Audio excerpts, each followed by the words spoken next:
Hey guys, okay, so I'm back.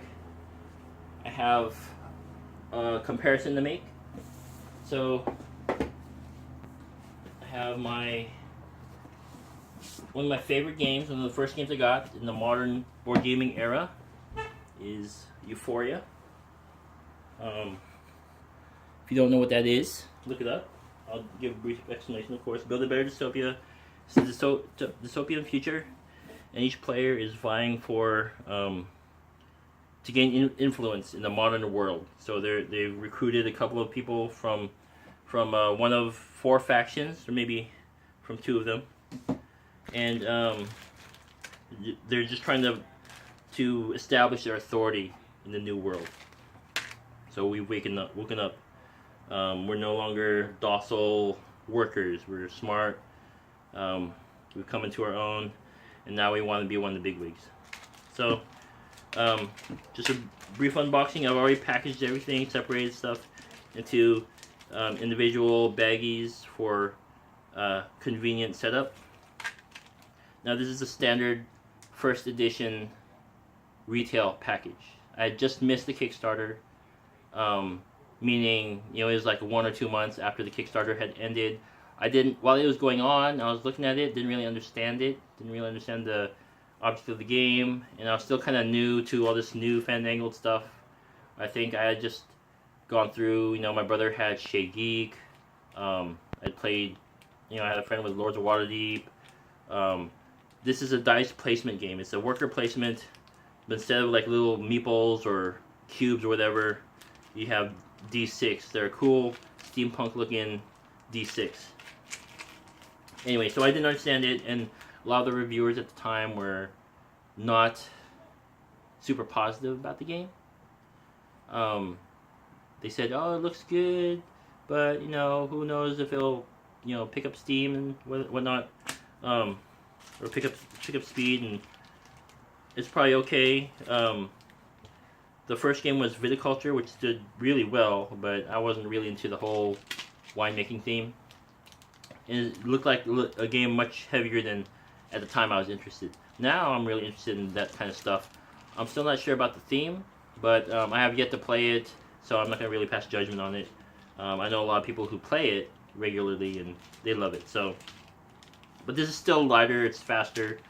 It can be faster. The fastest game I played of this was 45 minutes, and that was 6 people. It plays 2 to 6 people. And the longest game I played of this was probably a good 2.5 hours. So it really depends on who you're playing with and how well they understand the rules. I've only really played with new people, so some people get it right away, some people don't. Anyway, so I have the other player bits separated. I don't know if you can see it, but you have the knowledge tokens, which looks like a profile of a head, and a heart-shaped morale token.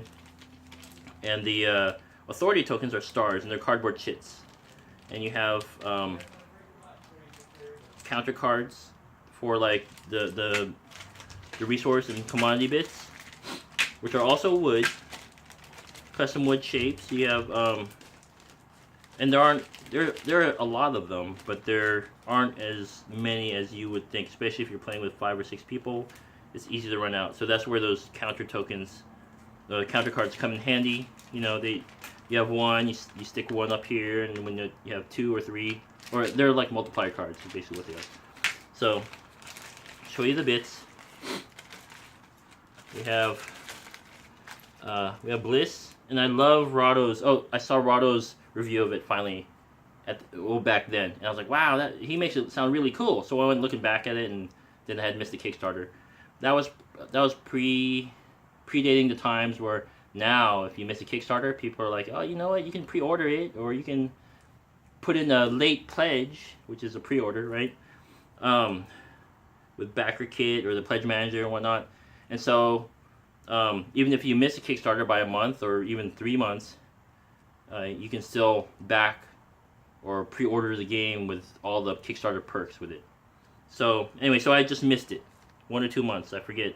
I remember it was around the winter time, near my birthday, which my birthday is in January, so it was like December or January, I think. I missed a lot of Kickstarters that end around that time. So, anyways, Rado says that this is like the Icarites are huff and bliss. It's like the drug, selling happiness, right? And I like that definition. It makes sense to me, especially when you know how you pay your workers with happiness, but you give them drugs and whatnot. So you have these little green clouds, represents bliss. You got these orange tokens that look like oranges, right off the tree. Food. You have water. Water droplet shaped. Water tokens. You have electricity, which look like lightning bolts. Brick or clay. They look like little bricks, but they're just rectangular orangey red bits. Maroon. You have gold, which look like trapezoidal, as best as they could, ingots with gold paint. So I don't remember if they were any brighter. I don't think so. They're a little bit dark to be gold, in my opinion. Pardon me. And then there's stone. Let me get 3 of them out. So you have these cylindrical pieces. They're supposed to be stone. And that's great. I love it. I love the custom bits. A lot of the games out there will just give you cubes and say that's what they are. Okay. But these Stonemaier Games, Jamie Stegmaier and Alan Stone, they did a great job.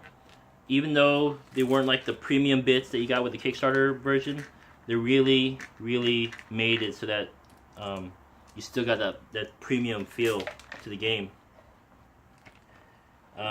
But I had seen the premium bits, and I always felt like not really that I missed out, because the game plays exactly the same whether you have the premium bits or not. But it just really helps to have that little bit extra, right?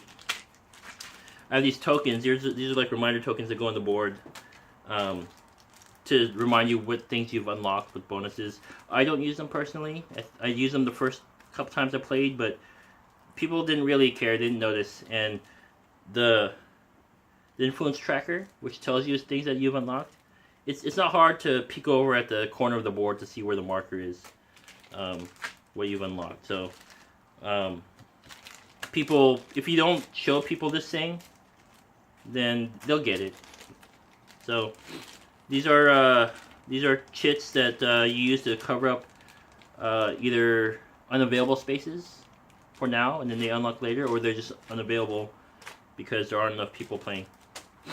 I also, okay, so I bought the treasure chest, but I only bought it so I can get the updated characters for Euphoria. But the bits in here are awesome looking, and I'll show them to you in a moment. So I don't even know, well actually I do know, because I don't know if you can tell. You can tell how much used or how much used my game is. Since I got the new characters, I don't think I've played it. So you can sort of see, I don't know if you can see it right now, but the old cards are kind of, they're a little dirty on the edges, right? So you can see they've been handled. But the brand new cards, the new characters, the recruits, the updated ones, they're clean on the front, but you can tell when people handle the cards on the edges, they get a little dirty. These are like nice and bright and brand new looking. So when you have them together, they look like a two-tone stack. But you're supposed to have them all shuffled up, and no big deal. This game came with a bunch of baggies. I think I used them all, and then I also added some smaller ones. I bought extra packs of bags for different things. But it came with plenty of rubber bands, and I think I gave away the extra ones to my brother so he could use it with his games. There's so many extra things. Here are the old characters. When I was adding them in, the new characters, I put a little dot in the corner so I wouldn't get confused, because the artwork is exactly the same. It's just the abilities are different. They're worded differently. We have these dilemma cards, which are they double as the player guides, you know, like a guide to the symbol, so people don't have to come and ask you, what's this, what's that? They can look at their card, and then they can get one of 2 special benefits once per game. Either draw more recruits, draw 2 and keep 1, or they can put an additional authority token on this space. So like, let's say they're 1 or 2 away from winning, and then there are too many dice occupying the board, so they can be like, you know what, I'm gonna pay the cost and I'm gonna add the star here. So now they're 1 star closer to winning. They can do that. Also, recruits allow more star placement also, but that's in the game, and I'm not going to go through that right here. But there are 6 dilemma cards or player guides. They say different things, but they all do the same thing. And they have different costs. Like this is like if you have a teddy bear or a pair of artifacts. We have some glasses, or I think it's any 2 artifacts actually. I'll have to check the book. A book, viticulture game. Some people think it's a cigar box. People who don't know, but people who have played viticulture, and myself, I think Rado pointed it out. That's how I know about it. It's if someone has an old ancient board game, they can trade it like this, right? This is the viticulture box. Those of you who know. And yeah, so these are artifacts, and I don't know. I've never bent one of these cards. I don't really want to, but they feel like they're solid plastic to me. Like a thick cardstock or plastic. I don't sleeve them. Like I mentioned in previous videos, I sleeve everything, but I don't sleeve these because they're like waterproof. They're linen finish. Really good quality. Yeah, artifacts. So there's that. I have the instruction book. These are my set came with an extra set of minor tokens or meeples, and so there are 6 in this one, but you only need 3. And I also have extra influence markers. Let's see, 1, 2, 3, 4, 5. 1, 2, 3, 4, 5, 6, 7, 8. Yeah, an extra set. So you only need 4. And there's 8 in here. So there's that. The instruction book. Nothing special about it. It's very clearly set up and organized. A lot of great picture references. And then we have the game board, which is beautiful. Oh, the markets. Forgot the markets. You unlock these. There are some that have been changed or in the errata, but I didn't bother printing them out because they're not on tiles. It's you print it out and you stick it on top of this, or maybe you sleeve them in the square sleeves and you just put the paper copy on top. And I didn't want to have to do that, so I thought it'd make it look cheesy. And it plays just fine. People don't know when they've never played it. They don't know what's different. Apparently, one of them just makes it more difficult for you. Right? It might lock you out of building the market, and then you're penalized for the whole game. So, but you put 12 markets on the board, and there's 18 altogether. So, not all of them are being used all the time. And so you don't have to worry about it most of the time because it's probably not going to be in most of your games. Or you can just take it out. Nobody will know. I don't. Nobody notices anyways. So, here's a board, game board. And it's one-sided. Kickstarter version. Show you a little bit of it. Full color. A little distracting, a little confusing, a little intimidating to new players. It was a little bit intimidating for me to try to teach. There's so much stuff going on. But the board is beautiful. Everything is laid out logically. And it's great. So, very well laid out. You have your hand limit size and your knowledge tracker both here. The markets, it's all laid out for you and it's very logical and looks great. So there's that. Let me see what I'm doing on time. I have to cut the video short and then show you other stuff later. Oh, I'm good. So, oh, and the dice. Let me show you the dice real quick. Now my friend got the second edition, And what's different about that, the main key difference is the board is different. Same artwork, but the trackers and stuff, the graphics have been changed slightly, and there's extra wording that help you set up the game, like tell you how many markets need to be, or how many resources on each market. There's 6 total. How many you need to fill up, depending on how many players there are. A couple other things I really can't remember because I've only seen it a couple times. But things. Oh, and then there are authority tokens. Remember I told you they're like cardboard stars here. The authority tokens are wooden, just like in the Kickstarter version. So there's that bonus also. But the dice gets me. They feel different. I don't know what it is. I think the color is slightly off too. Like the red ones didn't look quite red, or they look like a different kind of red. I kind of think they're putting different molds and yeah, and the plastic is a little different too. I don't know what it is. They might be like a millimeter or two smaller or bigger. They didn't feel the same. I mean, I've been rolling these dice. I've had these for like this game for like 2 or 3 years, and been rolling the dice a lot of times. And when you grab a different set of dice, you can just feel the difference. It doesn't feel the same. These are like the same dice that they had packed in the Kickstarter editions, and then they changed it slightly. You know, maybe they have different manufacturers, a different vendor supplying the dice or whatnot. But I'm telling you, the dice feel a little bit different. And if you're anal like me, you're gonna know this. Doesn't take away from the gameplay. It's just like, well, it's different, whatever. So there's that. Pack this real quick. And there's no insert. I mean, you could get a fancy Game Craze makes a really awesome insert, and I'm thinking about getting one. But I've had this game for so long, and I've never needed a tray, so I might not bother. Maybe I will, because then I gotta unpack everything before I throw the instruction book back in. Okay. All right. There's that.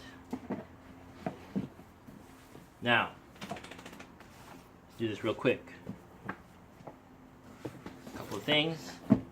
So I got the treasure chest like 2 years after, like last year I got it, and they're great. The bits look great, except for these jewels. These jewels, I think, look really cheap. And I don't know what game I'd use them for. I don't have a game in particular that need jewels. I thought I'd use them for water because they're dark blue and they look like teardrops, kind of. Not really, but they could pass as like water, I guess. But you can see a little bit of the flashing right there, white, and where they broke off from the mold or whatever. And they're on every piece, and yeah, so that's not a huge deal either. But the bits look great. The well, the wood, I think the wood, I've seen fancier looking wood pieces, but for these purposes, awesome. Brown, and they're textured. It looks like there's bark on there. The brick looks pretty cool. Dark red. Little looks like little bar holes for rebar, right in those. The paint doesn't get all the way in there, so you can see they're like resin or something. So you can see it's white inside, but it's okay. It's all good. I like the ore, the iron or whatever, steel. I don't know. I think that's iron ore, right? They look great. They're heavy, metallic. I don't know what kind of metal they are underneath the paint, but they're heavy and they look good. Realistic. The stone looks nice. Look like river stones or something. They're smooth. They look like they're out of the same mold, but I don't know. First glance, they look like they're all different stones. I mean, they're just misshapen, but they all have like this little crease in the back, so I think they're all from the same mold exactly. But just the way they sit in your hand, they just look barely shiny, but smooth, with different weird angles. Great touch. Then they have the gold here, which is metal, painted. You can tell they're yellow. Not perfectly smooth. I got one with a fingerprint on it, looks like. I don't know how that got there. Blemishes, not perfect. But yellow, shiny. These look good too. So, but really, I hardly don't take it anywhere with me. I always forget to bring it. It's an extra box for me to carry. And I only have a few games that might use it. But this is like their first treasure chest that can be used with a number of games. The only other game I have that I can use it with is Euphoria. Euphoria uses wood, stone, or, well, actually I don't know if it uses stone, wood, or, and gold. And then, I mean, if you had Agricola, which I do not, I have the all creatures great and small, but I don't think I need all these things.